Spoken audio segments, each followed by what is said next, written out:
amigos telespectadores da Rede Vida de Televisão e do programa Páginas Difíceis da Bíblia. Nós estamos aqui realmente tratando de um assunto candente, não é? Mas, de qualquer maneira, vamos fazer um pouco de luz. A primeira afirmação é de que tudo o que existe é bom. É bom. E isso é uma afirmação contra o maniqueísmo de todos os tempos. A matéria é má, a matéria não provém de Deus, a matéria é o princípio intrínseco do mundo. Absolutamente. Deus não criaria coisa alguma que fosse intrinsecamente má. Segundo, o pecado entrou. É misteriosa essa entrada do pecado. Mais tarde vão haver especulações a respeito de anjos decaídos que teriam insinuado, infiltrado. Mas essas são especulações tardias judaicas e cristãs. O texto, como tal, não fala em anjos decaídos. Portanto, a entrada, ficando no Gênesis, a entrada do mal é real, é uma decriação e é uma realidade de todos os dias. Todos os dias existem homens autárquicos, homens que querem ser Deus, homens que banem Deus da própria vida, homens que querem conduzir a história sem Deus, tornando-a cada vez mais desumana, porque Deus também não sai da história, não é expulso da história, sem deixar nenhum efeito desagradável. Deus é expulso da nossa cidade de São Paulo. E o que acontece com a cidade de São Paulo? Fica desumana, fica irrespirável, fica cruel. Aí está o resultado da ausência de Deus. O mal está aí. É um mal coletivo, é um mal que pervade tudo e todos, tudo e todos. É um mal instalado. É um mal social e um mal pessoal também. Portanto, nada disto aconteceu apenas no passado arqueológico, arcaico. Tudo isto acontece a cada dia. O esquema é um esquema atualíssimo. Cada dia tem a serpente conversando com alguém, ou com diversos. Hein? E um Adão caindo. Todos, Adão somos a humanidade inteirinha. A humanidade inteirinha é caprichosa e, de certa maneira, vítima dela mesma.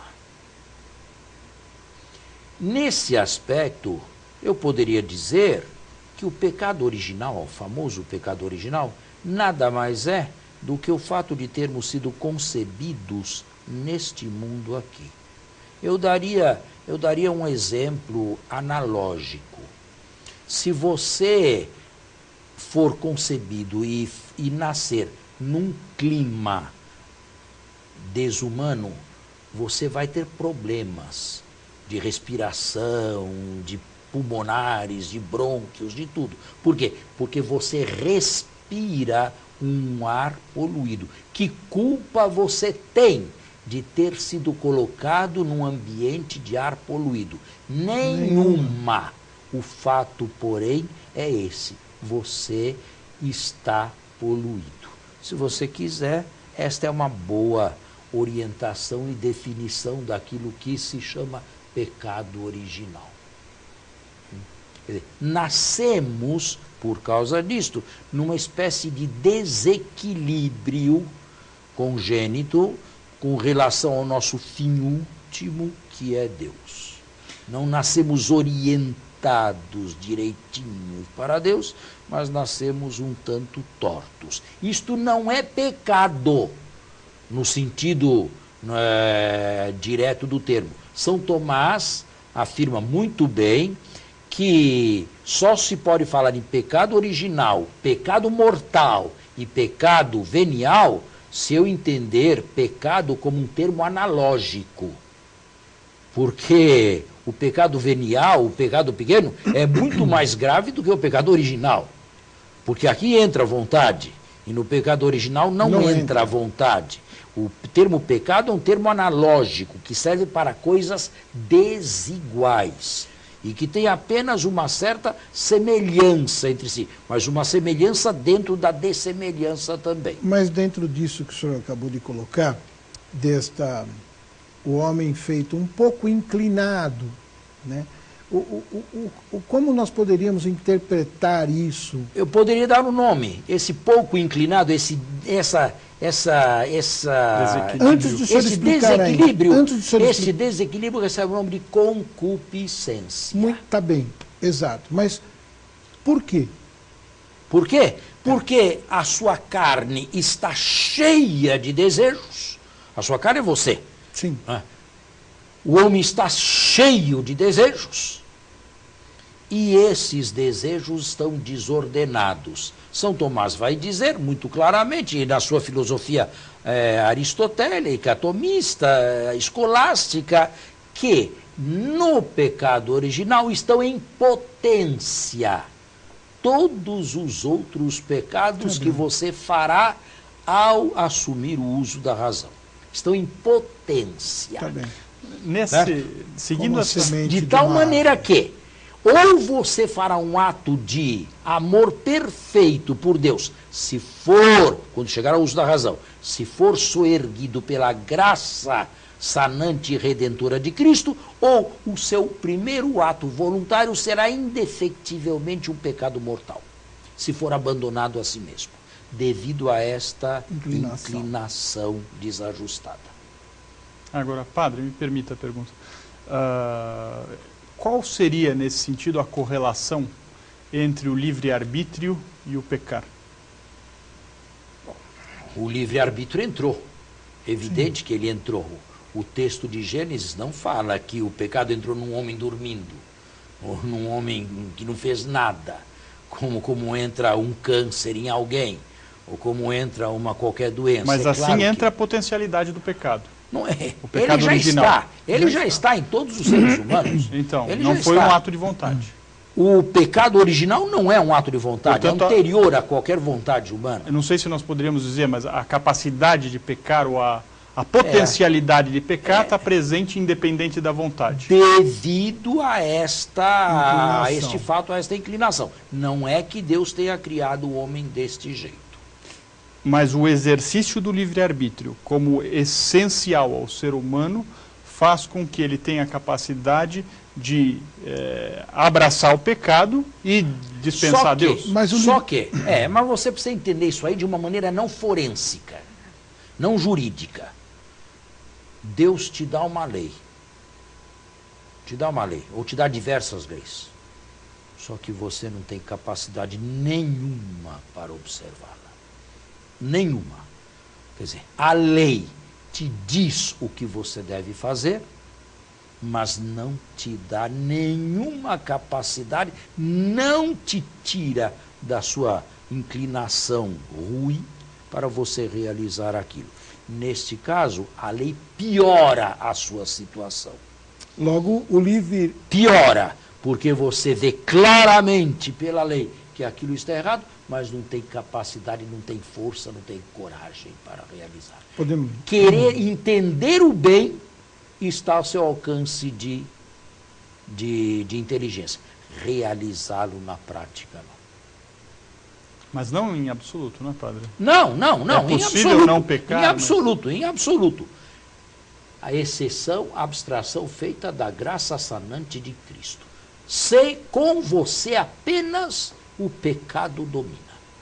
Apenas com você o pecado domina. E a lei ainda agrava. Por quê? Porque a lei mostra o que vem de Deus, mas não lhe dá força para realizar aquilo. Nós estamos no campo ontológico, não estamos no campo jurídico. Esta capacidade não vem do homem, ele não tem. Você pode fazer o bem por um dia, por 1 hora, por 2 horas, mas fazer o bem a vida inteira, sem a graça de Deus em Cristo, de forma nenhuma. Podemos dizer que logo o livre-arbítrio, ele não é libertador, ele é escravizador. Né? Porque você só pode fazer... Ou ele pode ser uma ferramenta neutra. Não é. Digamos ele é escravizador. Vamos dizer que antes, falando teoricamente, antes do pecado, o homem tem a vontade. Claro que ele é sempre obrigado a observar a vontade de Deus. Porém, uma coisa antes do pecado é eu ter a lei de Deus individuada, ou melhor, identificada com o que eu quero. A tragédia está no pecado quando eu quero uma coisa para mim que Deus não quer. E Deus quer uma coisa que eu não quero. Pronto. Aí dá-se um divórcio de vontade e quem é que ganha? Quem ganha esta batalha aqui? Se eu quero uma coisa que Deus não quer, e se Deus quer uma coisa que eu não quero, quem ganha isto aqui? Evidente que eu não. É claro que eu não. Agora, antes do pecado, eu teria a capacidade perfeita de querer exatamente o que Deus quer. E apenas o que Deus quer. E ver a minha felicidade identificada com a vontade de Deus. Agora, com o pecado, há um divórcio. Deus me orienta numa direção e eu digo a Ele que encontro a minha felicidade na outra direção. Que aconteceu? Aquela lei que estava boa, justa, santa, que estava identificada comigo, entrando o pecado, pôs-se para fora. E a lei externa é escravizadora, ainda que seja divina. Porque qual é a definição de escravo que dá São Tomás? Escravo é todo aquele que faz o que não gostaria de fazer. E livre, aquele que se conduz a si mesmo. Vamos dar Bem, vamos fazer um intervalo, depois eu dou um exemplo mais claro. Vamos dar um exemplo. Uma pessoa de Deus gosta, por exemplo, de participar da Eucaristia. Sempre que pode, domingo, não domingo, todos os dias que pode. É com alegria que ela faz isto. Existe uma lei de Deus que nos obriga a ir à missa aos domingos. Para esta pessoa, essa lei não existe mais. Essa lei é ela. Não existe lei. É ela. A pessoa que comunga todos os dias não precisa fazer uma intenção de fazer a comunhão pascal. Essa lei não existe mais para ela. Agora, ao lado dela, está uma outra que vai ali por temor de Deus, por medo do pecado mortal, e fica desesperada, e olha no relógio, e aquilo não acaba nunca. A primeira é livre, a segunda é escrava. As duas estão juntas. A escrava está fazendo o que não quer. A primeira faz o que quer, a segunda faz o que não quer. Esta é a lei. E o senhor se refere, nesse exemplo, no caso da primeira pessoa que faz por vontade, por amor, porque tem aquilo encarnado nela, aquele desejo da comunhão, essa pessoa, ela não é obrigada a seguir a lei, porque na verdade ela tem aquele desejo interno. Ela já é lei. A lei de Deus já está plenamente identificada com ela. Para o justo não há lei. Na Escritura. A lei foi feita para os libertinos, para os assassinos, para os parricidas, para os matricidas. Estes necessitam da lei e não cumprem a lei, porque não têm capacidade para cumprir. Agora, padre, indo para um caso concreto de uma pessoa, de alguém indo que para nós um caso bem conheçamos. concreto, espera um pouquinho. Há muitos anos atrás, eu posso falar isso aqui, porque não estou revelando segredo de confissão de nada, uma senhora me procurou e me disse que ela era uma cristã fervorosa e tal, isto e aquilo, e muito autêntica. Podia passar até 3, 4, 5 horas na igreja, rezando, só que não gostava desta formalidade de missa todo domingo, e comunidade, e confissão, e comunhão, isto não... Deixei que falasse o que quisesse. Depois ela queria uma resposta minha, eu tinha que ser claro. Bem, eu colho dos seus lábios que diante de Deus a senhora é muito pior do que imagina ser.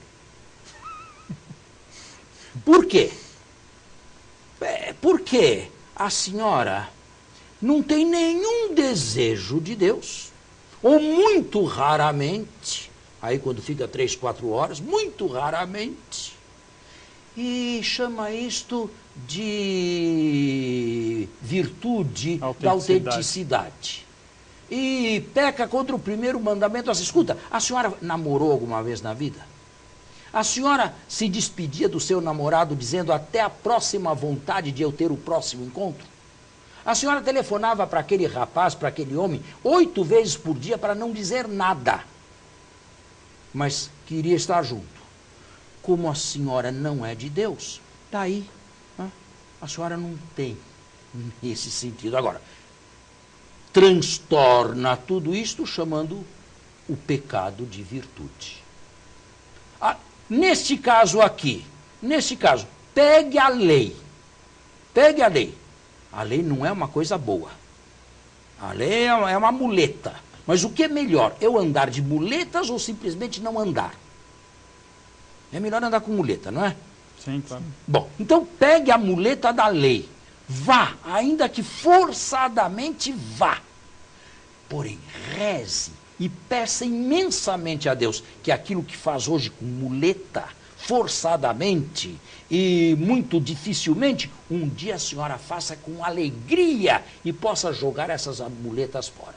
Naquele dia, a senhora não vai mais precisar de lei e nem vai ser libertina. Vai ter a vontade de Deus plenamente identificada consigo. São os eleitos da vida eterna. Eles não são menos felizes que nós. Muito bom. Muito claro, padre. Está claro? Uhum. Então, o pecado está no mundo, não entrou num passado. Quer dizer, ele entra todos os dias. Ele está aí no mundo. E Adão que peca e Eva que peca, somos todos nós, né? Somos todos. Portanto, esses textos aqui são de uma atualidade impressionante. O autor simplesmente olhou o seu presente, como nós olhamos o nosso presente hoje, e o reportou ao passado. E o transferiu para o passado absoluto. Simplesmente foi isso que ele fez. Olhou o presente e o retrodatou, retroagiu para o passado. Em todas as épocas nós podemos fazer a mesma coisa. A mesma coisa. Está vendo como o texto é atual? Atualíssimo. Atualíssimo. Pois é.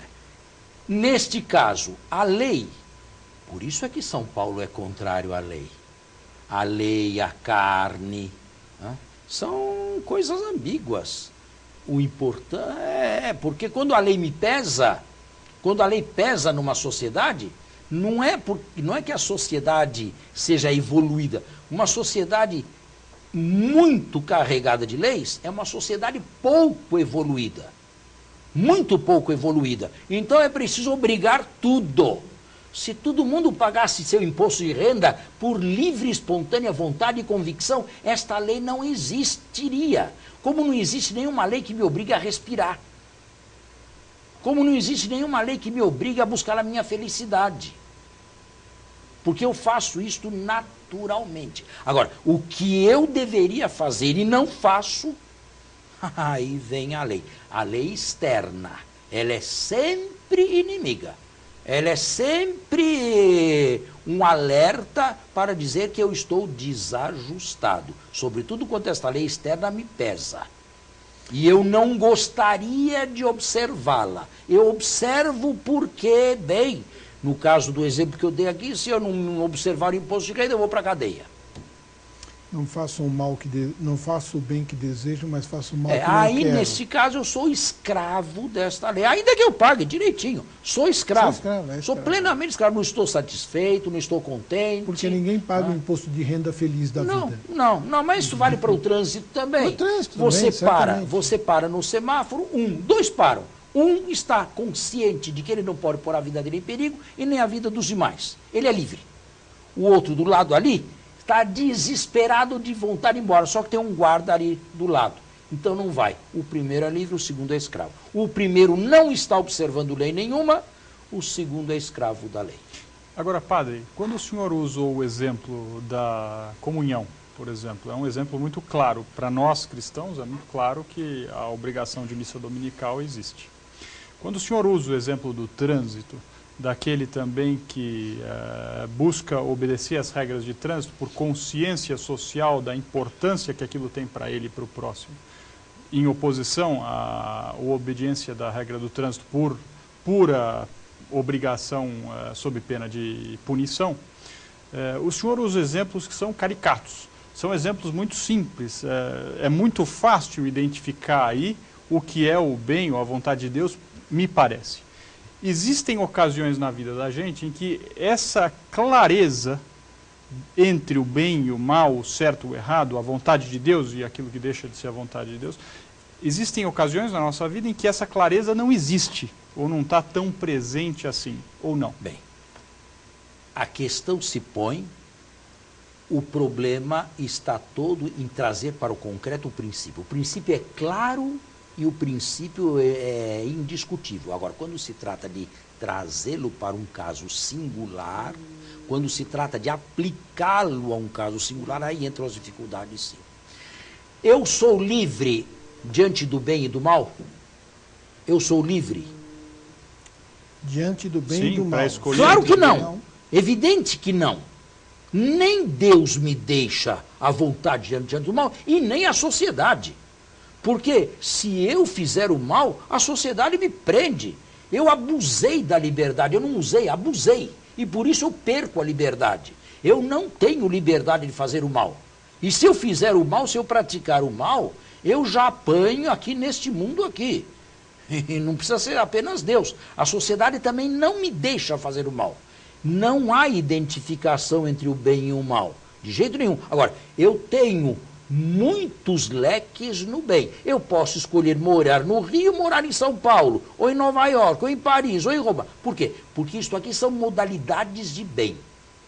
Mas aqui não se trata de escolher entre o bem e o mal. Mas nessa oposição que o senhor apresenta, de uma forma meio que maniqueísta, e eu não vejo nessa oposição a comparação entre o justo e o legal. Não é dizer que toda lei é justa, nem tudo que é justo é legal. Bom. Aí entramos em outras coisas. Se o governo legisla injustamente... Sim, exatamente. Não é? Se o governo legisla o aborto, por exemplo, ou discrimina o aborto, exatamente. Aí é claro que nós temos que buscar a lei de Deus acima da lei dos homens. Aí o que nós dizemos é que o legislador humano abusou das suas prerrogativas. Pois é, mas exatamente nesses casos, por exemplo, em que as leis são injustas ou a aplicação das leis conforme deveria ser se traduz numa injustiça, nesses casos você não aparece é obrigado, uma dificuldade. Nesses casos você não pode nunca ir contra a sua consciência, de jeito nenhum, de forma nenhuma, ainda que seja ameaçado de prisão, de cadeia, existe o martírio, né? O martírio sempre foi realidade na igreja. Aqueles que preferem a lei de Deus à lei dos homens. Se houver um choque forte entre as duas, eu tenho que escolher a lei de Deus. Não há possibilidade de eu escolher a lei humana. Está bem certo, claro? Claríssimo. Muito bom. Muito obrigado. Bem, e com isto nós estamos encerrando mais um programa, não é? Encerramos o mês de janeiro. E o mês de janeiro também, né? Porque hoje é o último domingo de janeiro, o próximo já será fevereiro. Então, muito obrigado e até fevereiro, se Deus quiser. Um bom domingo, uma boa semana a todos e até a próxima semana. Um bom domingo e até nosso próximo programa.